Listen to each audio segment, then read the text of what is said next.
আবুতোহা আদনান হুজুর জোরপূর্বক ভাবে তার বউকে দিয়ে সে পোস্টটি ডিলিট করে দিয়েছিল, যাতে করে মানুষ বুঝতে পারে আবুতোহা আদনান হুজুর দুধের দোয়া তুলসী পাতা আর তার বউ হচ্ছে নিকৃষ্ট একজন মানুষ। আমি ওনাকে অনেক ভালোবাসি, আমি আপনাদের বোন, আপনারা সবাই আমাকে একটু হেল্প করবেন। আমি আপনাদের বোন, আমি আর এর বেশি কিছু আপনাদেরকে আমি বলতে পারতেছি না। উনি একেবারেই সাধারণ মানুষ, হয়তো কোনো ভুল বোঝাবুঝি হতে পারে। আমি আপনাদের কাছে আবারও ক্ষমা প্রার্থী যদি আমার কথার মধ্যে কোনো ভুল বিচ্যুতি আপনাদের দৃষ্টিগোচর হয়ে থাকে। আমি আমার কথা শেষ করতেছি। কাবা ঘরের গেলাফ ধরে কানলেও আপনি আমাকে যে মিথ্যা অপবাদটা দিয়েছেন এটা মাফ হবে না যতক্ষণ না আমি। ইসলামিক আলোচক আবুতোহা মোহাম্মদ আদনানের পারিবারিক জীবন নিয়ে বিতর্ক যেন থামছেই না। তার বিরুদ্ধে স্ত্রী সাবিকুন নাহার একের পর এক পরকীয়ার অভিযোগ তোলায় এবার বিচ্ছেদের ইঙ্গিত দিলেন তোহা নিজেই। তবে কি সত্যি ভেঙে যাচ্ছে তোহা ও সাবিকুন নাহারের সংসার? বিষয়টা আমার কাছে খারাপ লাগছে। কথা না কথা আবুতোহা আদনানের উচিত এই ধরনের কঠিন সাজা থেকে ফিরে আসা। আজকে আবুতোহা আদনান তিনি তার ফেসবুক স্ট্যাটাসে লিখেছেন, ভুল সত্তায় অন্ধ ভালোবাসার উপযুক্ত প্রতিদানই আমার প্রাপ্য ছিল, তবে আল্লাহর কসম আর না। মানে তো মোটামুটি কনফার্ম যে তিনি এই সংসার আর করছেন না। তো তোহার দাবি তাকে একের পর এক মিথ্যা অপবাদ দেওয়া হয়েছে। বিষয়টি এখন শরীয়ত সম্মত এবং আইনি প্রক্রিয়ার সমাধানের পথে রয়েছে। তো শরীয়ত সম্মত আর আইনি প্রক্রিয়া কোনটা? বিবাহ বিচ্ছেদ এবং তালাক, যেটাকে আমরা বলে থাকি। আসসালামু আলাইকুম ওয়া রাহমাতুল্লাহি ওয়া বারাকাতুহু। প্রিয় ভাই ও বোনেরা, আপনারা যারা ভিডিওতে ক্লিক করেছেন আপনাদেরকে অসংখ্য ধন্যবাদ। আশা করি সম্পূর্ণ ভিডিওটি দেখার চেষ্টা করবেন। আজকের বিষয়টি হলো যে আবুতোহা আদনান এবং তার স্ত্রী সাবিকুন নাহারের যে সম্পর্ক নিয়ে একটি বিবাদ সৃষ্টি হয়েছে, সেই বিষয়ের উপর আজকে আমরা ভিডিও উপস্থাপনা করতে যাইতেছি। আশা করি আপনারা সম্পূর্ণ ভিডিওটি দেখার চেষ্টা করবেন। আবুতোহা আদনানের স্ত্রী সাবিকুন নাহার, উনি আবুতোহা আদনানের উপর পরকীয়ার সম্পর্ক রয়েছে বলে আবুতোহা আদনানের উপর একটি তহমত করেছিলেন এবং এই তহমতকে আবুতোহা আদনান নস্যাৎ করেছেন। তারপরেও তার স্ত্রী তার উপর বারবার বিভিন্ন ধরনের অপবাদ দেওয়ার চেষ্টা করতেছে। এ বিষয়ে নিয়ে আবুতোহা আদনান তার স্ত্রীকে এখন প্রায় বিবাহ বিচ্ছিন্ন হওয়ার উপক্রম হয়ে পড়েছে এমন দেখা যায়। কয়েকদিন আগে আবুতোহা আদনানের স্ত্রী সাবিকুন নাহার ফেসবুক পোস্টে সোশ্যাল মিডিয়ার মধ্যে একটি পোস্ট করেছিলেন। সেই পোস্টটাও নাকি আবুতোহা আদনান জোরপূর্বকভাবে ডিলিট করিয়েছিলেন। এরকমের কিছু অপবাদ আবুতোহা আদনানের উপরে উঠতেছে। আসুন এই বিষয়গুলা নিয়ে আজকে আমরা স্ত্রীদের মধ্যে, স্বামী স্ত্রীর মধ্যে এরকম ঝগড়া বিবাদ যদি হয়, তাহলে এরকম ঝগড়া বিবাদকে সামাজিক মাধ্যমে বা সমাজের মধ্যে ছড়িয়ে দেওয়া কতটুকু যুক্তিসঙ্গত এবং এটা কতটুকু সঠিক। আমাদের নবী মুহাম্মদ মুস্তাফা সাল্লাল্লাহু আলাইহি ওয়াসাল্লাম তার জীবন আদর্শ নিয়ে আমরা মুসলিম সমাজ চলতে চাই এবং সেই মুসলিম সমাজ চলার ক্ষেত্রে যদি আমাদের এই রকমের কোনো সমস্যা এসে থাকে, তাহলে আমাদের করণীয় কি ছিল এবং বর্জনীয় কি ছিল, সে বিষয় নিয়ে খুব সুন্দর বক্তব্য রাখতে চাইতেছেন আমাদের একজন প্রিয় শেখ। উনি হলেন ইয়াহিয়া তৌকী সাহেব। আসুন আমরা ইয়াহিয়া তৌকী সাহেবের মুখ থেকে এই বিষয় নিয়ে সংক্ষিপ্ত কিছু আলোচনা রয়েছে, আমরা তা শোনার চেষ্টা করব। আসুন তা আমরা শোনার চেষ্টা করি। সেখানে বোঝার দুইটা, সেই বুঝে এটার কি জ্বালা। মুহাম্মদুর রাসূলুল্লাহর সাথে তার স্ত্রীরা মাঝে মাঝে একটু মনোমালিন্য করতেন। বিষয়টা এমন না যে শুধু আমাদের বিবিদের সাথে আমাদের ঝগড়া হয়, রাসূলের স্ত্রীদের সাথে বুঝি রাসূলের কোনোদিন ঝগড়া হতো না, মনোমালিন্য হতো না। বরং স্বামী স্ত্রী যেখানে মনোমালিন্য আছে সেখানে আমি ব্যক্তিগতভাবে ঘরে আমি আমার স্ত্রীকে সহযোগিতা করি। এজন্য এটা বলতে আমার কনফিডেন্স আছে।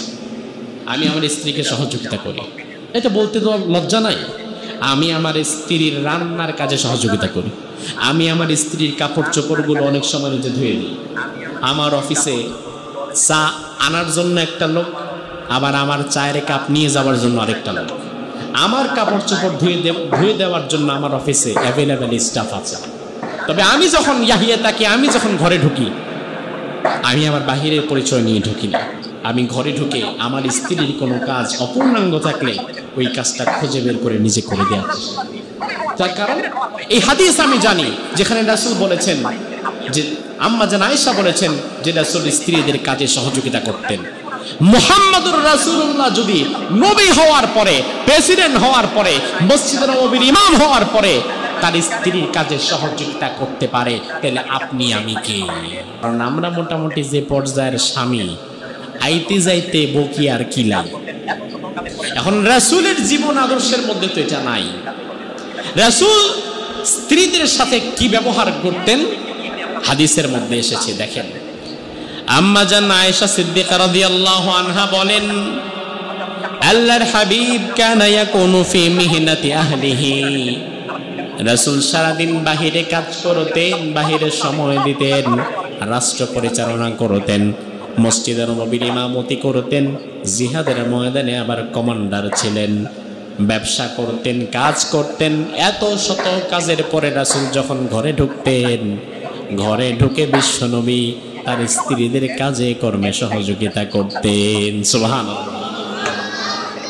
এখানে একজন এমন আছেন, একজন ব্যক্তিও কি এখানে এমন আছেন যার ব্যস্ততা রাসূলের চাইতে বেশি? বলতে পারবেন? বলতে পারবেন? হয়তো আপনি ব্যবসা করেন, চাকরি করেন না, হয়তো আপনি চাকরি করেন, রাজনীতি করেন না, হয়তো আপনি রাজনীতি করেন, ইমামতি করেন না, কিন্তু রাসূল একই সাথে মদিনার প্রেসিডেন্ট, আবার নিজে ব্যবসাও করতে হয়, আবার মসজিদে নববীতে ইমামতিও করতে হয়, সাহাবায়ে কেরামের যাবতীয় যত সমস্যা আছে সব সমস্যার সমাধানও দেওয়া লাগে। এরপরে আবার ঘরে এসে কানা ইয়াকুনু ফি মিহনাতি আহলিহি, ঘরে ঢুকে আবার স্ত্রীদেরকে সহযোগিতাও রাসূল করতেন। সুবহানাল্লাহ। রাসূলের স্ত্রী কি একজন ছিল না একাধিক? একজন না একাধিক? রাসূল তার জীবদ্দশায় বিবাহ করতে পেরেছিলেন 11টা। কয়টা? আর এট এ টাইম 11 জন বিবি আবার একই সময়ে বেঁচে ছিলেন না। 11টি বিবাহ রাসূল করেছেন, কিন্তু এট এ টাইম রাসূলের সংসার করেছে 9 জন। কয়জন? কয়জন? তাহলে একই সময়ে 9 জন স্ত্রী, ঘরেও কাজ, বাহিরেও কাজ, বাহিরে রাষ্ট্র সামলাতে হচ্ছে, ইমামতি করতে হচ্ছে, ব্যবসা করতে হচ্ছে, সাহাবায়ে কেরামের যাবতীয় সমস্যার সমাধান দিতে হচ্ছে।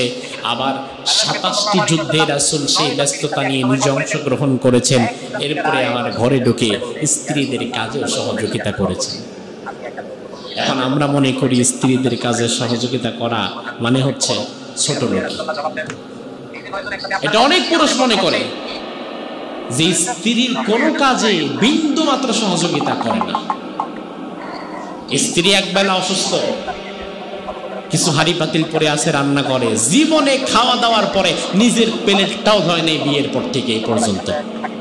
এমন স্বামীও আছে না নেই? কারণ চিন্তা করে না, এটা তো আমার কাজ না, এটা আমি কেন করব? ভাই আমার, এটা রাসূলের আদর্শ না। তো রাসূলের আদর্শ আপনাদেরকে বলার কারণ এটা, যেন রাসূলের জীবনী থেকে আপনারা শিক্ষা গ্রহণ করতে পারেন। আম্মা জান আয়েশা সিদ্দিকা বলেন, কানা ইয়াকুনু ফি মিহনাতি আহলিহি, রাসূল ঘরে ঢুকে আমাদের কাজে সহযোগিতা করতেন। আমরা রুটি যখন বেলতাম, এই রুটিগুলো নিয়ে আবার চোরের উপরে রাসূল নিজে সেঁকে দিতেন, যেন আমাদের কাজগুলো সহজ হয়, আমাদের কাজগুলো যেন তাড়াতাড়ি হয়, আমাদের কাজে যেন কষ্ট না হয়। আমি ব্যক্তিগতভাবে ঘরে আমি আমার স্ত্রীকে সহযোগিতা করি, এজন্য এটা বলতে আমার কনফিডেন্স আছে। আমি আমার স্ত্রীকে সহযোগিতা করি, এটা বলতে তো লজ্জা নাই। আমি আমার স্ত্রীর রান্নার কাজে সহযোগিতা করি, আমি আমার স্ত্রীর কাপড় চোপড়গুলো অনেক সময় নিজে ধুয়ে দিই। আমার অফিসে চা আনার জন্য একটা লোক, আবার আমার চায়ের কাপ নিয়ে যাওয়ার জন্য আরেকটা লোক। আমার কাপড় চোপড় ধুয়ে দেওয়ার জন্য আমার অফিসে অ্যাভেলেবেল স্টাফ আছে। তবে আমি যখন ইয়াহিয়া থাকি, আমি যখন ঘরে ঢুকি, আমি আমার বাহিরের পরিচয় নিয়ে ঢুকি না। আমি ঘরে ঢুকে আমার স্ত্রীর কোনো কাজ অপূর্ণাঙ্গ থাকলে ওই কাজটা খুঁজে বের করে নিজে করে দেওয়া। তার কারণ এই হাদিস আমি জানি, যেখানে রাসূল বলেছেন যে, আম্মা জান আয়েশা বলেছেন যে রাসূল স্ত্রীদের কাজে সহযোগিতা করতেন। মুহাম্মদুর রাসূলুল্লাহ যদি নবী হওয়ার পরে, প্রেসিডেন্ট হওয়ার পরে, মসজিদের নববীর ইমাম হওয়ার পরে তার স্ত্রীর কাজে সহযোগিতা করতে পারে, তাহলে আপনি আমি কে? ওটা কি ঠিক কিনা? তাহলে আপনি আমি কে? আমরা কেন লজ্জা পাবো? আসলে মূলত আমাদের সমাজ আমাদেরকে এই কাজটাকে ছোট করে দেখায়। এই সমাজ মূলত এই কাজটাকে আমাদের কাছে নিচু ভাবে উপস্থাপন করে। এজন্য আমরা লজ্জায় এই কাজ করতে চাই না। কিন্তু কোনো কাজের মধ্যে লজ্জা নাই, লজ্জা হচ্ছে অলসতার মধ্যে, ঠিক কিনা? আল্লাহর হাবিব সাল্লাল্লাহু আলাইহি ওয়াসাল্লাম 9 জন বিবির সাথে একই সময় ঘর করেছেন। একদিন রাত্রি বেলায় 9 জন বিবি রাসূলকে ধরে বললেন, ইয়া রাসূলুল্লাহ, আমরা 9 জন একসাথে আপনার ঘর করছি, আজকে একটা গুরুত্বপূর্ণ বিষয় আমাদের মধ্যে মতানৈক্য হয়েছে, আপনার কাছে সমাধানের জন্য এসেছি। কি সমাধান, কি মতানৈক্য বলো? বিবিরা বলল, ইয়া রাসূলুল্লাহ জবাব দেন। এই যে 9 জন একসাথে আপনার ঘর করছি, আমাদের প্রশ্ন হচ্ছে এই 9 জন বিবির মধ্য থেকে কোন বিবিকে আপনি বেশি ভালোবাসেন? এখন এই উত্তর দিলে বিপদ আছে না নাই? কারণ বউ যার 2টা সেই বুঝে এটার কি জ্বালা। এক বউ যদি কয় কারে বেশি ভালোবাসো, যদি কোন ছোটডারে কইব ঠিক আছে তাহলে ছোটডারে করে যা, আমার কি? তো রাসূলকে ধরে বললেন যে আমরা 9 জন, আপনি বলেন তো আপনি কাকে বেশি ভালোবাসেন? এখন রাসূল যদি একজনের নাম বলে তাহলে বাকি 8 জন কি খুশি না বেজার? বেজার। আল্লাহর হাবিব সাল্লাল্লাহু আলাইহি ওয়াসাল্লাম বললেন, ঠিক আছে জবাবটা আজকে দিব না, 9 দিন সময় দাও, এরপরে দেব। বিশ্বনবী প্রতিদিন এক এক বিবির ঘরে থাকতেন, প্রত্যেক বিবির হক আদায় করতেন। আমাদের সমাজের অনেক পুরুষ দ্বিতীয় বিয়ে যখন করে তখন দ্বিতীয় স্ত্রীকে পেয়ে প্রথম স্ত্রীর কাছে আর যায় না, দ্বিতীয় স্ত্রীর ঘরে গিয়ে প্রথম স্ত্রীর সাথে জুলুম করে। এমন পুরুষ সমাজে আছে না নাই? আল্লাহর হাবিব প্রত্যেক স্ত্রীর সাথেই থাকতেন, দিন ভাগ করে নিতেন। বিশ্বনবী বললেন, আজকে জবাবটা আমি দেব না, 9 দিন পরে দেব। রাসূল প্রথম দিন যে বিবির ঘরে গেলেন, ওই বিবির ঘরে যাওয়ার পরে ওই বিবির হাতে 2টো খেজুর দিয়ে দিলেন। ওই বিবি 2টো খেজুর খেলেন, আর কোনো কথা রাসূল বললেন না। দ্বিতীয় দিন যেই বিবির ঘরে গেলেন রাসূল, সেই বিবির কাছে গিয়েও তাকেও 2টা খেজুর দিলেন। তৃতীয় দিন যে বিবির কাছে গেলেন রাসূল, সেখানে গিয়ে তাকেও 2টো খেজুর দিলেন। এভাবে 9 দিন চলে গেল। প্রতিদিন যেই বিবির কাছে রাসূল যায়, যাওয়ার পরে তাকে কোনো এক ফাঁকে হাতের মধ্যে 2টা খেজুর দিয়ে দেয়। কি দেয়? কি দেয়? কয়টা? 2টা। এবার 9 রাত যখন শেষ হয়ে গিয়েছে, আল্লাহর হাবিবের কাছে এবার সবাই এসেছে। ইয়া রাসূলুল্লাহ সময় কিন্তু শেষ, জবাব দেন তাড়াতাড়ি, কারণ তাড়াতাড়ি জানতে হবে আপনি কাকে বেশি ভালোবাসেন। রাসূল বললেন, শোনো, এই রাতের মধ্যে যার হাতে আমি 2টো খেজুর দিয়েছি আমি তারই বেশি ভালোবাসি। এখন সব বিবি তো মনে করছে আলহামদুলিল্লাহ 2টা খেজুর তো আমি পাইছি, এখন আমি যেহেতু পাইছি এটা আরেকজনকে জানানো যাবে না। তাহলে মোটামুটি সবাই আল্লাহর হাবিব সাল্লাল্লাহু আলাইহি ওয়াসাল্লামের স্ত্রীদের সাথে তিনার কখনো কখনো আবার মনোমালিন্য হতো। বিষয়টা এমন না যে শুধু আমাদের বিবিদের সাথে আমাদের ঝগড়া হয়, রাসূলের স্ত্রীদের সাথে বুঝি রাসূলের কোনোদিন ঝগড়া হতো না, মনোমালিন্য হতো না। বরং স্বামী স্ত্রী যেখানে মনোমালিন্য আছে সেখানে একসাথে থাকতে গেলে একটু মনোমালিন্য আছে না? আপনার বিবি আপনার উপরে রাগ করে, এটা আর এমন কি? মুহাম্মদুর রাসূলুল্লাহর সাথে তার স্ত্রীরা মাঝে মাঝে একটু মনোমালিন্য করতেন। আল্লাহর হাবিব একদিন আয়েশা সিদ্দিকা রাদিয়াল্লাহু আনহাকে বললেন, আয়েশা, তুমি কখনো কখনো আমার প্রতি রেগে যাও, তুমি কখনো আমার প্রতি রাগ করো, আমি কিন্তু টের পাই, আমি কিন্তু বুঝি। আয়েশা সিদ্দিকা বললেন, আমি কখন রাগ করি পারলে বলেন। বিশ্বনবী বললেন, আয়েশা, তুমি আমার প্রতি যখন রেগে যাও, মনোমালিন্য করো, আমার প্রতি যখন কষ্ট পাও, অসন্তুষ্ট হও, তখন তুমি দেখি হাত তুলে দোয়া করে বলো, আল্লাহ, ইব্রাহিম আলাইহিস সালামের আল্লাহ তিনি আমাদের প্রতি রহম করুক। তখন তুমি দেখি আর আমার নামটা নাও না। আল্লাহর হাবিব বলেন, আয়েশা, শুধু তাই না, আবার তুমি যখন আমার প্রতি খুশি থাকো তখন আমি এটাও বুঝি। আয়েশা সিদ্দিকা বললেন, তখন কিভাবে বোঝেন? আল্লাহর হাবিব বললেন, আয়েশা রে, যখন তুমি আমার প্রতি খুশি থাকো তখন তুমি বলো, মুহাম্মাদুর রাসূলুল্লাহর আল্লাহ তিনি আমাদের প্রতি রহম করুক। তখন ইব্রাহিম আলাইহিস সালামের নাম দাও না, তখন আমার নাম নাও। মা আয়েশা সিদ্দিকা চোখের পানি ছেড়ে দিলেন, কেঁদে ফেললেন, বললেন, ইয়া রাসূলুল্লাহ, বিশ্বাস করেন, হ্যাঁ, আমি যখন একটু কষ্ট পাই তখন আপনার নামটা মুখ থেকে আমি লুকিয়ে ফেলি, মুখ থেকে সরিয়ে দেই, তবে কলিজা থেকে এক মুহূর্তের জন্য আমি আপনাকে সরাই না। সুবহানাল্লাহ। আমাদের ঝগড়াঝাটির মধ্যে কত গালি গালাজ মারামারি, কিন্তু রাসূলের পারিবারিক জীবনের মনোমালিন্যের মধ্যে একটা সৌন্দর্য পরিচ্ছন্নতা আছে না নাই?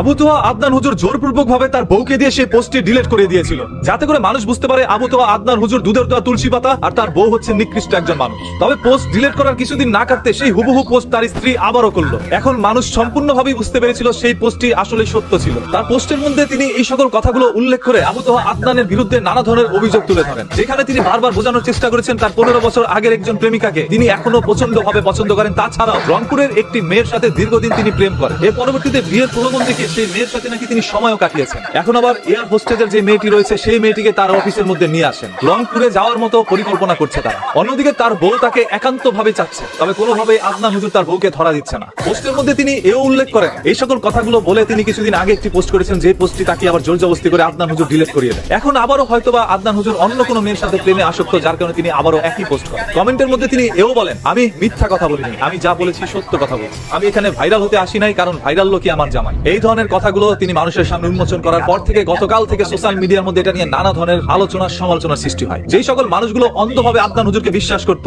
আজকে যেন সেই বিশ্বাসগুলো কাঁচের টুকরার মতো ভেঙে গেল, কেউ আর তাকে বিশ্বাস করে নিতে পারছে না। সামনেই আসছে রোজার মাস, এই রোজার মাসেও আদনান হুজুরকে হয়তো বা কোনো ওয়াজ মাহফিলে ডাকা হবে না। মানুষ এটাকে এমন ভাবে এখন বিশ্বাস করে নিয়েছে যে কিছুদিন আগে একটি পোস্ট করে সেই পোস্টে আবার তার বউ ডিলিট করে নিজের ভুলকে আবার তিনি স্বীকার করে নিয়েছিলেন, বলেছিলেন আমার ভুল হয়েছে, আমাকে যারা এই তথ্যগুলো দিয়েছে তারা ভুল বলেছে। এখন সেই ভুলটাই কেন আবার তার কাছে সত্য মনে হলো, তিনি আবারও একই পোস্ট করলো। এতে করে বোঝাই যাচ্ছে আদনান হুজুর আসলে জোরপূর্বক ভাবে তার বউকে দিয়ে সেই পোস্টটি ডিলিট করিয়েছিলেন। ডিলিট করার কিছুদিন না কাটতেই আবারও তিনি একই পোস্ট করে নিচে এও বলেন যে আমি কোনো মিথ্যা কথা বলিনি। হয়তোবা স্বামী স্ত্রী তারা মিলে গিয়েছিল বা আদনান হুজুর তাকে মোটামুটি মিলিয়ে দিয়েছিল। এখন আবার কথার মাধ্যমে যেহেতু মিল হচ্ছিল না, সেহেতু তার বউ একই পোস্ট করে আদনান হুজুরের বিরুদ্ধে আবার অভিযোগ তুলে ধরেন। আর এই কারণে আদনান হুজুরের যত সমর্থক ভক্তরা ছিল তারা এখন তার বিরুদ্ধে পোস্ট করা শুরু করেছে। এখন কথা হচ্ছে আমরা বিশ্বাস করবো কাকে? যেই আদনান হুজুরকে আমরা সবাই মন থেকে বিশ্বাস করতাম, ভালোবাসতাম, আজকে সেই মানুষটার প্রতিও যেন ঘৃণা জন্ম নিচ্ছে। আমরা ধরেই নিতে চাই যদি এই পোস্টটি সত্য হয়ে থাকে তাহলে আদনান হুজুর অনেক বড় অন্যায় করেছে। আর যদি এই পোস্টটি মিথ্যা হয়ে থাকে তাহলে আপনার কোনো শত্রুর দরকার নাই যদি ঘরের বউ এরকম হয়ে যায়। কারণ আপনি যাকে সব থেকে বেশি ভালোবাসেন সেই লোকটি যখন আপনার বিরুদ্ধে অভিযোগ তুলবে, আর সেই অভিযোগগুলো মানুষ বিশ্বাস করবে, কারণ সে হচ্ছে আপনার সহধর্মিনী। আপনার অনেক অজানা তথ্য আপনার স্ত্রী কিন্তু জানে, সেই তথ্যগুলো যখন সোশ্যাল মিডিয়ার মধ্যে সে পাবলিক করবে, মানুষ সেটাকে বিশ্বাস করবে।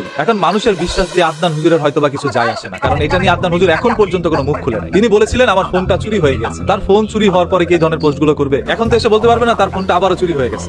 আদনান হুজুরের যারা অন্ধ ভক্ত আছে তারা কিন্তু এখনো বিশ্বাস করতে পারছে না, যার কারণে তার স্ত্রীর বিরুদ্ধে কি অভিযোগ করছে, তার স্ত্রী নাকি ভারসাম্য হারিয়ে ফেলেছে, মানে পাগল হয়ে গেছে। পাগল হয়ে উল্টা পাল্টা আদনান হুজুরের বিরুদ্ধে কথাগুলো বলছে। এখন আসলে কি তার স্ত্রী পাগল হয়েছে নাকি আদনান হুজুর আরো বিয়ে করতে চাচ্ছে? যেহেতু হাদিসের মধ্যে 4টি বউ রাখা আপনার জন্য জায়েজ, সেহেতু আদনান হুজুরের হয়তো মাত্র 1টা-2টা বিয়ে করছে, আরো 2টা কিন্তু তিনি চাইলেই করতে পারে। তাই এখন কাকে খারাপ বলবো? দুইজনই আসলে দুধের দোয়া তুলসী পাতা, আমরা নিজেরাই খারাপ। তাই তো তাদের নিয়ে সবসময় আমাদের পড়ে থাকতে হবে। কমেন্টের পর কমেন্ট, ইনবক্সের পর ইনবক্স, ভাই সত্য কোনটা একটু তাড়াতাড়ি বলে। এখন সত্য আমি কিভাবে জানবো? 15 বছর আগের প্রেমিকা যখন তার কাছে আবারও ফিরে আসছে, তখন তো তার প্রতি একটা ভালোবাসা তার থাকবেই। তবে আদনান হুজুর এখনো বুঝতে পারছে না যে যেই লোকটি আমার কাছে টাকা ছিল না বিদায় আমার কাছে আসে নাই, সেই লোকটি এখন আমি ভাইরাল, আমার কাছে অর্থ সম্পত্তি আছে এই জন্য সে আমার কাছে আসছে, তার মানে সে তো আমাকে ভালোবাসে না, সে তো আমার টাকা পয়সাকে, আমার সম্পত্তিকে ভালোবাসে। এটা যদি তিনি বুঝতে পারতেন তাহলে সেই মেয়েটির সাথে যেত। আর তার স্ত্রীরও প্রয়োজন ছিল এই বিষয়টি সাংসারিক ভাবে মীমাংসা করা। এটা সোশ্যাল মিডিয়ার মধ্যে এনে মীমাংসা তো হবেই না, বরঞ্চ আদনান হুজুর হয়তোবা এই স্ত্রীকে ছেড়েও দিতে পারে, নতুন করে আরেকটা বিয়ে করে সংসার করতে। এখন ডিভোর্সের পথে হয়তোবা তাদের যেতেও পারে, তবে আমরা দোয়া করি যাতে করে এরকম কোনো কিছু না, আদনান হুজুর যাতে করে কোনো ভুল না করে থাকে। যেহেতু আমরা তাকে পছন্দ করি, তার কথা শোনার জন্য, তার বক্তব্য শোনার জন্য লক্ষ লক্ষ মানুষ একত্রিত, আর সেই লক্ষ মানুষের হৃদয়ের মধ্যে আঘাত করেছে এই একটি পোস্ট। তাই এই সম্পূর্ণ বিষয়টা আপনাদের কাছে কি মনে হয় আপনারা একটু কমেন্ট করে জানান, দেখতে চাই আপনাদের সবার মূল। তো বন্ধুগণ, আমরা এখানে দেখলাম খুব সুন্দর আলোচনা, এখানে আলোচনা করেছেন আমাদের প্রিয় একজন শেখ, উনি হলেন ইয়াহিয়া তকি সাহেব, এবং তারপরে আমরা আবু তাহা আদনান সাহেবের যে সাদিকুন নেহারের সঙ্গে যে বিবাহ বিচ্ছিন্ন হওয়ার যে একটা পর্যায় উপক্রম হয়েছে, তা থেকে দুজনকেই আমরা বলবো যে নিজেদের গুসাকে কন্ট্রোল করে এবং তাদের যাদের পারিবারিক জীবন যাতে আগামীতে যাতে আর সুন্দরভাবে চলে সেই দোয়া করি। এবং এরকমের বিষয়গুলো সামাজিক মাধ্যমে এনে মানুষকে, আবু তাহা আদনান এখন বর্তমানে একজন যুবকদের আইডিয়াল হিসাবে উনি পরিচিত হয়েছেন। খুব সুন্দর উনি বক্তব্য রাখেন এবং সমাজে অনেক প্রভাব উনার বক্তব্য থেকে পড়ে। প্রতীকে আমি আবু তাহা আদনানের স্ত্রীকে আমি বলবো, যদি আপনাদের মধ্যে কোনো ঝগড়া বিবাদ থেকে থাকে, প্রত্যেক পরিবারের মধ্যে এরকম থাকে, তাকে লেগেই থাকে, তাই যদি এরকমের কোনো ঝগড়া বিবাদ হয়ে থাকে তাহলে ওটা আপনারা ঘরের মধ্যে সমাধান করার চেষ্টা করবেন এবং আগামী ভবিষ্যতে যাতে এরকমের না হয়। এবং আবু তাহা আদনানকে আবু তাহা আদনান ভাইকে আপনি নিজে গিয়ে ওনাকে যেরকম খুশি করতে লাগে আপনারা খুশি করেন এবং তওবা করেন দুজনেই, যাতে এরকমের আর কোনোদিন যাতে ঘটনা না ঘটে এবং আগামী ভবিষ্যৎ জিন্দেগি যাতে আমাদের সুন্দর হয় এই কামনা করি। এবং বন্ধুগণ, আপনারা চ্যানেলে যারা নতুন এসেছেন এই ভিডিওটা সকল বেশি বেশি করে শেয়ার করে সকলকে দেখার সুযোগ করে দিবেন, যাতে আবু তাহা আদনান ভাইয়ের জন্য এবং সাদিকুন নেহারার জন্য দোয়া করতে পারে এবং তাদের জীবন যাতে সুন্দর হতে পারে। আসসালামু আলাইকুম ওয়া রাহমাতুল্লাহি ওয়া বারাকাতুহু।